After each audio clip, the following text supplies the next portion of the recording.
Chapter 10.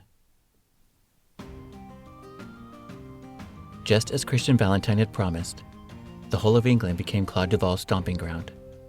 They traveled from place to place and town to town, calling out, "Stand and deliver," to any late-night traveler who crossed their path. They spent their commandeered loot on card games, drinks, and all the pleasures at their disposal.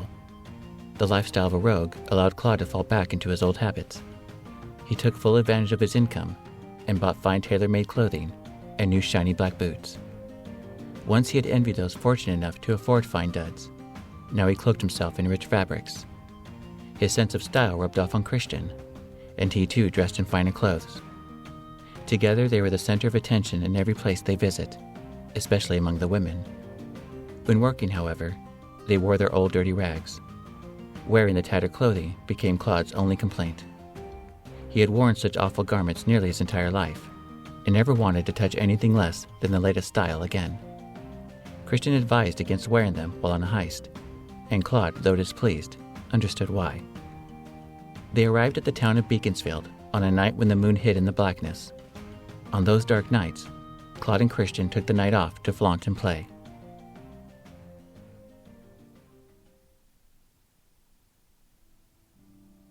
Christian was still asleep by the time Claude woke. Instead of waiting on him, he went for a stroll through town. The sun had set, and a star-sprinkled blanket covered the sky. The haunting sound of a violin caught his attention. He followed the music inside the Crown Inn, whereupon he discovered a deep, somber voice accompanying the humming violin strings. He entered and peered into the room where the singing was coming from. A young man was singing a song in Gaelic. His voice rose and fell as smoothly as the violinist's bow across the violin strings. A beautiful youth he was, with the warm light of the fire in the nearby hearth dancing in his yellow hair. The youth stood by the violinist, who played to his woeful yet glorious voice. He had every ear in the place, as the audience took in the pleasure of his sweet voice. The crowded room stood captivated by the melody. Claude wanted to have a drink and listen to him sing, when a young footman dressed in a shiny blue coat stepped in his way. "I'm sorry, sir," he said quickly, "but this section of the inn has been rented out for the evening." "What is the occasion?" he asked in a British drawl. "It is a wake, sir, for the Countess Tesla." "Oh," Claude said, "I do humbly beg pardon for my intrusion." He turned to leave when the footman said, "If the gentleman is thirsty, he may have a drink in the kitchen, or a bite to eat if he's hungry." Claude turned on his heel to face the footman and bowed slightly to him. "Many thanks."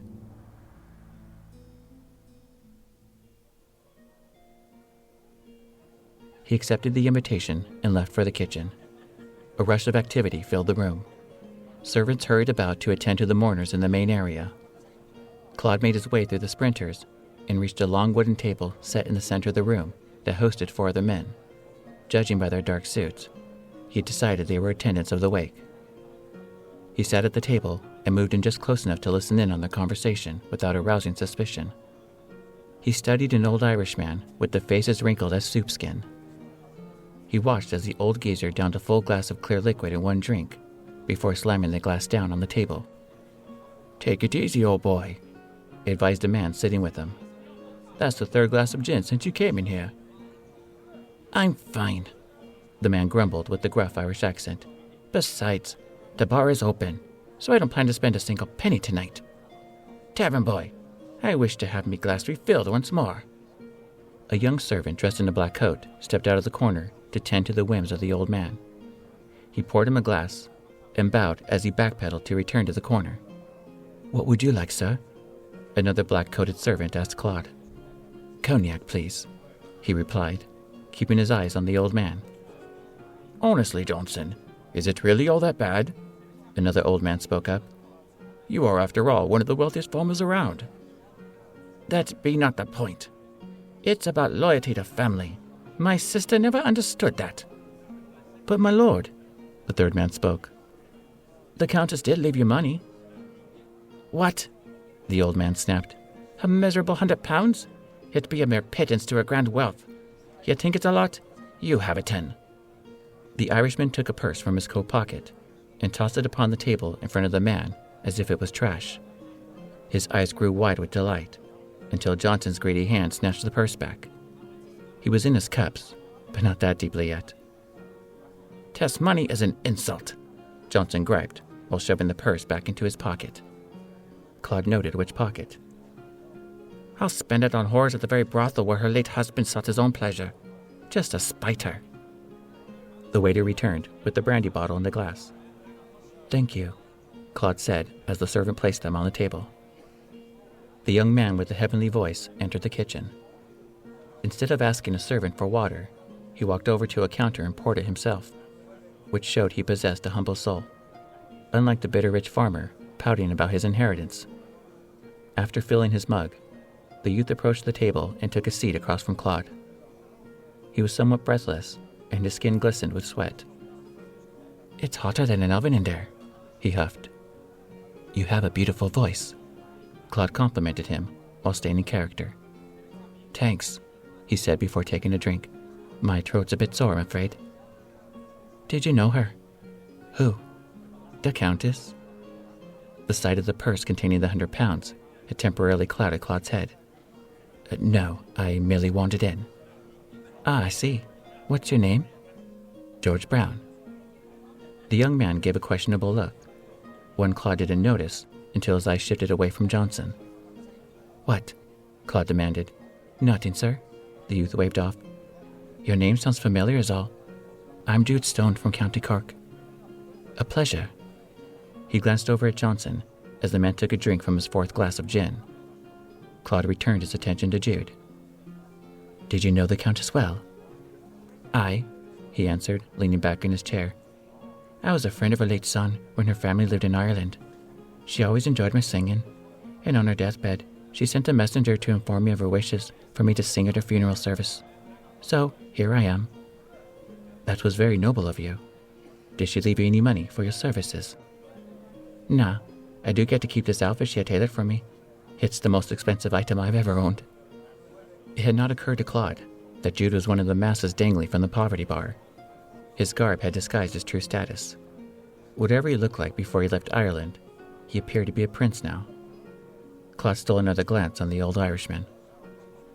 "That horse is ours, says Johnson Simmons," Jude informed him, noticing his constant glances. "He was the Countess's younger brother."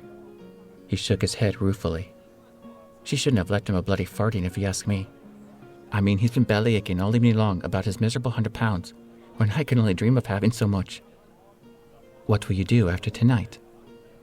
Jude shrugged and brushed a golden curl from his pale face.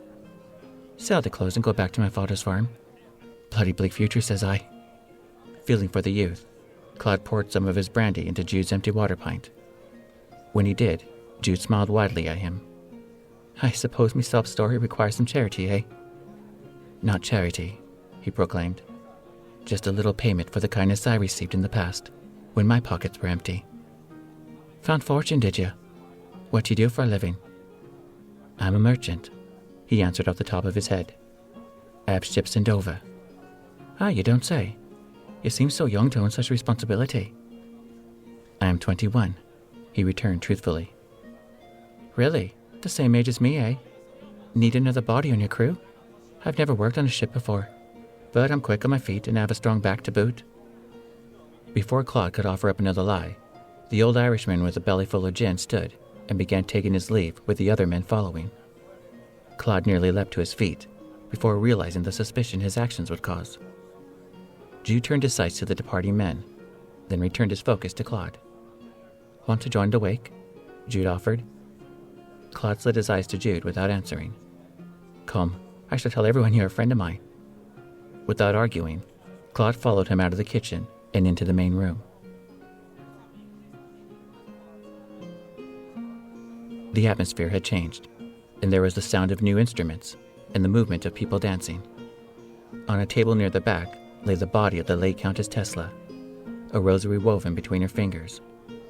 The body was draped with a sheet, as if the woman was sleeping. The soft, tranquil glow of candles surrounded her. Once inside the room, Claude searched for Johnson Simmons, who carried the treasure he wished to obtain. Unable to spot him immediately among the moving faces, he feared the old farmer and his £100 had vacated the inn. "You there? a loud voice called over the noise of the band. "I've seen you before." Claude turned to find himself face to face with the old Irishman. "You're the bloke in the kitchen." "Yes," Claude answered calmly with a slight bow. "How do you do, sir?" "Are you a friend of the family, lad?" Before he and Jude could give an answer, Johnson cut in. "If not, then I take it upon myself to request your dismissal from this room." "This is George Brown, my lord," Jude explained, "and he's here at my invitation." Johnson shot Jude a glare so sharp it was enough to slit the young man's throat. His deadly look did not adequately match his swaying body, though.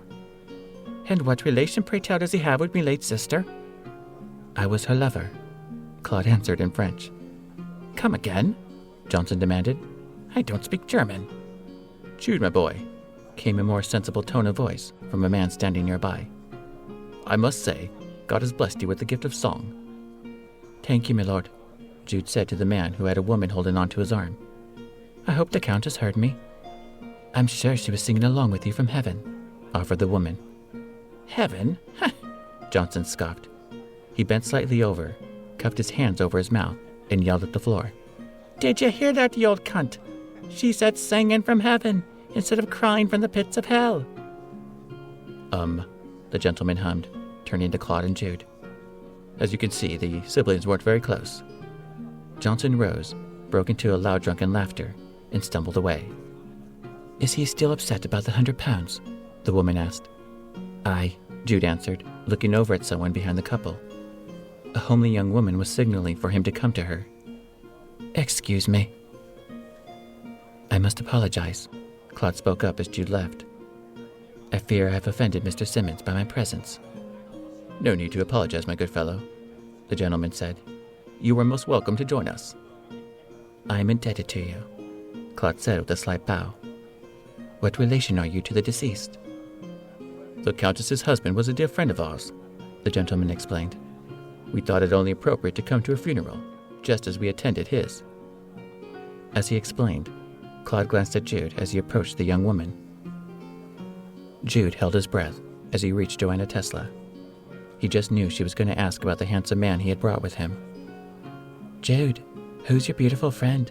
she inquired just as he knew she would. "His name is George Brown." "Is he taken?" she asked. "I don't know."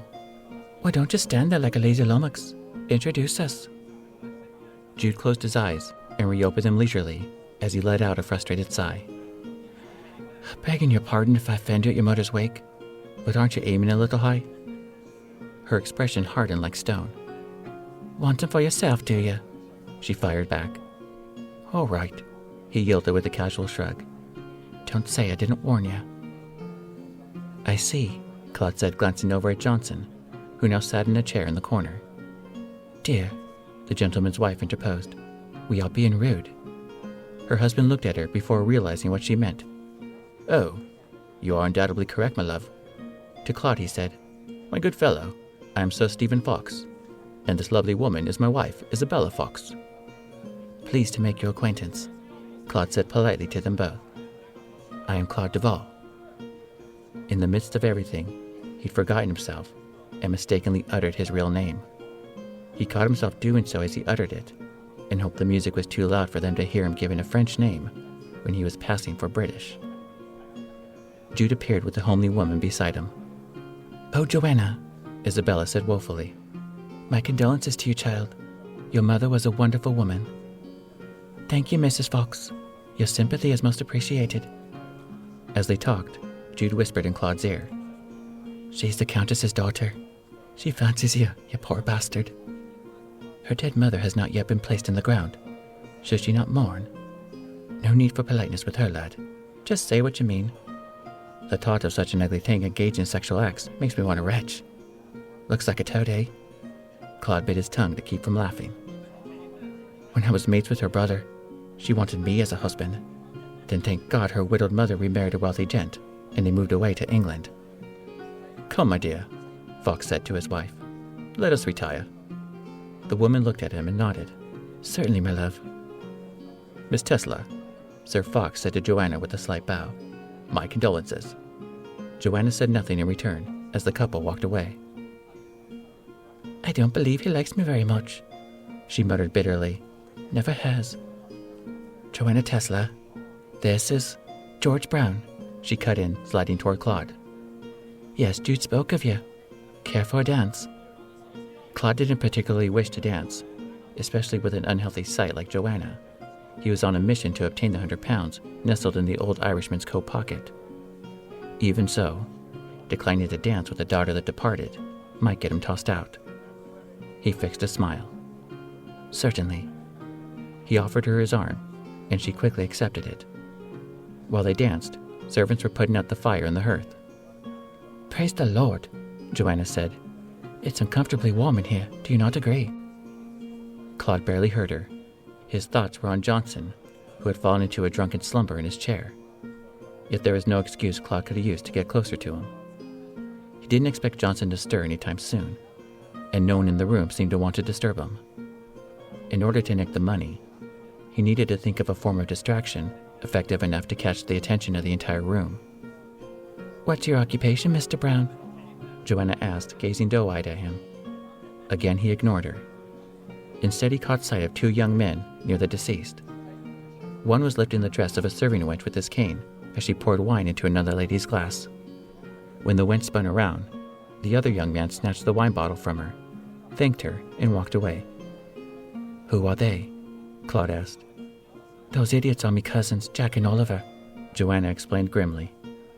They're nothing more than spoiled little rich boys, always causing mischief. He again looked over at Johnson. As he suspected, he had not moved. To what religion do you belong? She asked. Catholic, my lady. He lied, knowing most of the upper-class English were Church of England and Protestant. I as well. It is, after all, the true faith, though not so popular in England nowadays. Unlike most people in this room, I'm not superstitious. They'd spot a fly and claim it to be Satan himself. Her words gave him an idea. Are you spoken for? Joanna inquired. I only ask because I feel it is my duty to do my mother a great honor by marrying and bringing a daughter into this world to name after her. I could imagine having loads of pleasure trying to conceive with the likes of you, She looked at him sideways and simpered. Her blunt approach surprised Claude, especially since they were dancing within steps of her dead mother. I'm wedded, he put in, and my wife and I are very happy. A dark shadow crossed her bumpy face. Excuse me, she said hotly. I must get something to drink. With that, she left, and he couldn't have been more relieved. Claude went over to the fireplace shortly after Joanna's abrupt departure and knelt by the chimney. The smell of soot and stale smoke loomed around the blackened firewood. He examined the funnel and found it large enough for a man to fit through. He then went in search for Joanna's cousins. Excuse me, gentlemen, he said as he approached Jack and Oliver. Might I have a moment of your time? Soon after, Claude and the drunken youths went out to the stable. Within a half hour, he returned alone to rejoin the wake. The band continued playing, and the dancers kept dancing. Everyone had become intoxicated, and though the occasion was somber, the guest spirits were high. Where'd you go off to? Jude asked when Claude re-entered the room. Claude wasn't about to tell him that he and the young men had climbed the ladder to the roof of the tavern, taking with them rope, cowhide, and horns broken off from a bull's skull, items they had found in the stable. I had to relieve myself, he lied, taking a glass of wine from a tray a male servant was carrying. Jude said nothing. Instead, he stood by Claude as if waiting for something to happen. The music played loudly, but not loud enough to overpower the strange howling coming from the chimney. The eerie sound grew terrifyingly loud, capturing everyone's attention in the room. When the musicians ceased to play, the howling became even more troubling. The highly curious closed in on the mouth of the chimney. Thick soot fell on the scorched logs, followed by loud scraping. What the devil is that? Someone asked. It sounds like a dog. How, pray tell, would a dog get into the fireplace? Silence, someone else demanded. Listen. The noise stopped, and even the soot ceased to fall. All was quiet and calm. Black soot flew into the air when a figure dropped from the chimney and onto the logs below. The guests jumped back as the figure worked to escape the fireplace. Although the mad figure was nothing more than Oliver, whom most of the guests knew, none recognized him, for black soot covered his face and most of his body. He wore cowhide as a cape and bullhorns tied to his brow. The soot had irritated his eyes to a fiery red, which enhanced his costume even more. He wore no clothing other than his breeches. He did not even wear his boots. A rope, which had been used to lower him down the chimney by his brother on the roof, was tied around his waist. The terrified guest only provoked the youth to act. He growled and forced saliva to dangle from his bottom lip. He leapt from the hearth and into the air, howling. "It's the devil himself!" Joanna shouted. Hearing that, people scrambled to get away. Panic struck the room harder than a bolt of lightning. The crowd of noblemen and women forgot their etiquette as the dogman came at them, grunting and barking. Tables were toppled, women were pushed to the ground, and instruments were crushed beneath the panicked feet. Servants did their best to keep the Countess's body from being knocked over. Joanna stood in place, screaming at the top of her lungs. The dogman yelled and hollered, chasing the guest about, and even stealing a kiss from the serving wench he and his brother had taunted earlier. The commotion awakened Johnson.